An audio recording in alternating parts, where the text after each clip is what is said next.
All right, y'all, we are back with another video. We got Ben Shapiro. Now, he come out with a video like a few days ago saying someone should be covering this story.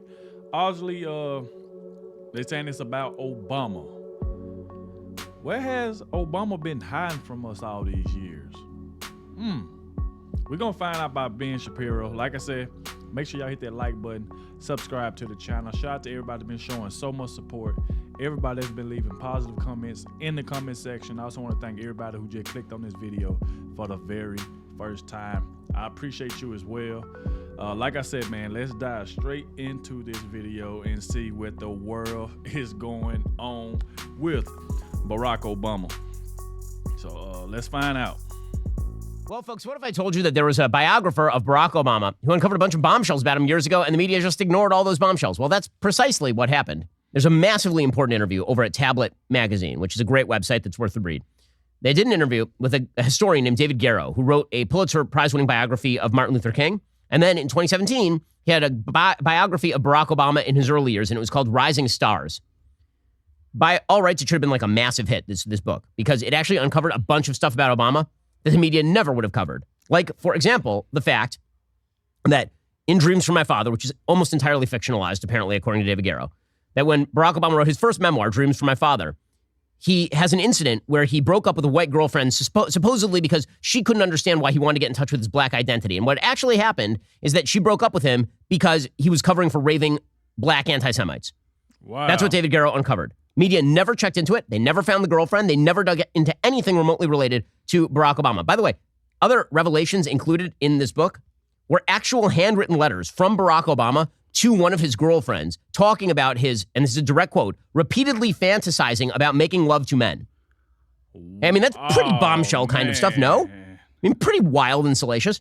None of it received virtually any coverage at the time. But why? And the answer is because the media, when Barack Obama rose to the presidency, and as he made that rise, the media decided that they were now the actual Praetorian Guard. They were always biased to the left, but there's certainly a level of baseline honesty that required them to still report on things. And then Barack Obama rose to the level of the presidency, and every institution was weaponized on behalf of this man personally. That's actually what happened. The entire comedic institutional structure, for example, said it is forbidden to make jokes about Obama. You cannot make jokes about this absolutely self-obsessed, ridiculous man because he is actually a messianic figure. You remember that Chris Rock said that he's like the country's dad. This is the kind of, so comedy, out. Entertainment, out. They were all worshiping at the altar. The media, out. And our public institutions also started reflecting everything with regard to Obama. David Samuels of Tablet, who's interviewing Garrow, he said, Rising Star highlights a remarkable lack of curiosity on the part of mainstream reporters and institutions about a man who almost instantaneously was treated less like a politician and more like the idol of an inter-elite cult. And it's true, like the entire tech world revolved around Barack Obama. He became like the center of the political universe. Everybody thinks the center of the political universe is Donald Trump, but that's not actually right. The center of the political universe since 2008 has been Barack Obama. Donald Trump is a reaction to Barack Obama. Joe Biden is a reaction to Donald Trump and happens to be the third term of Barack Obama, since every person in position of major staffing power is a Barack Obama acolyte in Washington, D.C. And it's amazing to me that nobody's actually attempted to track down how much does Barack Obama actually talk with all the people who used to work with him and shape policy inside the Biden administration. And again, the corruption of all of our institutions on the back of Barack Obama's personal self-obsession is truly an amazing thing. So David Garrow, this biographer of Obama, he says in this interview, quote, he has no interest in building the Democratic Party as an institution. I think that's obvious. I don't think he had any truly deep, meaningful policy commitments other than the need to feel and to be perceived as victorious, as triumphant. Well, this world is crazy. But because all the institutions went into defend Obama mode, that has carried forward to Joe Biden. And here's the thing. They could get away with it when it actually was Barack Obama, because Barack Obama had this sort of messianic quality to him. Right? He was actually a really good speaker. He was actually a celebrity type. But Joe Biden isn't. And so as that mask has stripped away, and as the media have just been demonstrably proved to be members of that inter-elite cult, of course faith in them has absolutely plummeted. And of course the country has polarized, because the institutions that at least used to have sort of a baseline goal and purpose they had to fulfill, even if there was political bias involved, everyone distrusts those institutions now, and for absolutely good reason. And what that also means is it's very easy when an institution fails to immediately attribute it to this sort of inter-elite cult status. Is it failure or is it malice? Now, I've said many times that I try to attribute as much as I can to stupidity rather than malice. But the problem is when malice has been pursued over and over and over again against a particular point of view, at a certain point, you start to see that maybe it's not stupidity, maybe it is malice. Doesn't mean all of it's malice, but it means. But that right there is crazy that the media wouldn't cover that. Now, not saying anything about like the being gay situation. It's the point that, you know, when something like that comes out, of course the media will jump all over it, especially if it's a president.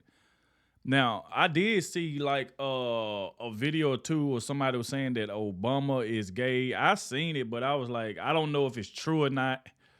And then when I seen this video by Ben Shapiro saying it, I'm like, wow. Like, this is crazy because it kind of shocks me because that the media didn't cover this a while ago. So obviously the media been knew about this, but they never wanted to say anything. See, and that's the only thing I be hating about the media. They cover what they want to cover. You know what I'm saying? That's just the way it always been. They cover what they want to cover. But, I mean, let it would have been Trump or something. Man, that'd have been all over TV. If they came out and said that Trump was gay, it'll be all over the TV. They'll be talking about it everywhere. CNN, Fox News. I mean, every channel will be talking about this. It will be nonstop. But this right here, it's crazy that didn't nobody talk about this. And then, like, even the people that was around Obama, nobody never came out and said anything about this. Like, man, like, there you go right there. That just shows you that the media, they just gonna cover what they want to cover. And that's just what it is. Because I obviously did not know this. I did not know Obama. You know, I always thought he was a normal man. He's with Michelle Obama. But come to find out, they said that he been thinking about men. You know what I'm saying? Like the whole time. So it's like, man, I'm telling you. It's easy to over-attribute to malice rather than to stupidity, which leads to further political polarization. And that seems to be what's been happening all over the place, institutionally speaking, in the United States. To really grave effect, by the way. Because what it means is that each side is now bouncing off the other.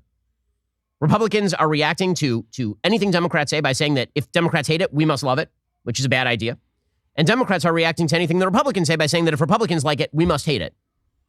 All of that was created by the Barack Obama era. This is not Donald Trump's era. This is still Barack Obama's era. We're just living in the aftermath of that era. As I've said many times about Donald Trump, people say that. Wow, he said that this ain't even the Donald Trump era. This is still the Barack Obama era. I don't know about that. Wow. All of that was created by the Barack Obama era. This is not a certain point. You start to see that maybe it's not stupidity, maybe it is malice. Doesn't mean all of it's malice, but it means it's easy to over-attribute to malice rather than to stupidity, which leads to further political polarization. And that seems to be what's been happening all over the place, institutionally speaking, in the United States. To really grave effect, by the way. Because what it means is that each side is now bouncing off the other. Republicans are reacting to anything Democrats say by saying that if Democrats hate it, we must love it, which is a bad idea. And Democrats are reacting to anything the Republicans say by saying that if Republicans like it, we must hate it. All of that was created by the Barack Obama era. This is not Donald Trump's era. This is still Barack Obama's era. We're just living in the aftermath of that era. As I've said many times about Donald Trump, people say that he killed American politics, destroyed American politics. Donald Trump was not the murderer. Barack Obama was the murderer. Donald Trump is the coroner who stumbled on the body and declared it dead. Are you tired of the lies and the twists of the mainstream media talking points? Well, he said that Donald Trump was the one that stumbled on the body and said it was dead. Like, wow. Wow. Bro, that right there was like something crazy. Like I said, I didn't know anything about that. And then y'all let me know, do y'all agree with Ben Shapiro by saying like this is still the Obama, like it's just the Obama era, but it's just the aftermath?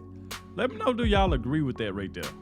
Like, I was like, I don't know about that. But we do know that Obama is on Joe Biden's side. We do know that Obama is scared for his life because he's scared that Trump is going to win the election, especially if they don't stop Trump from running, because that's what they're trying to do. They're trying to stop Trump from running.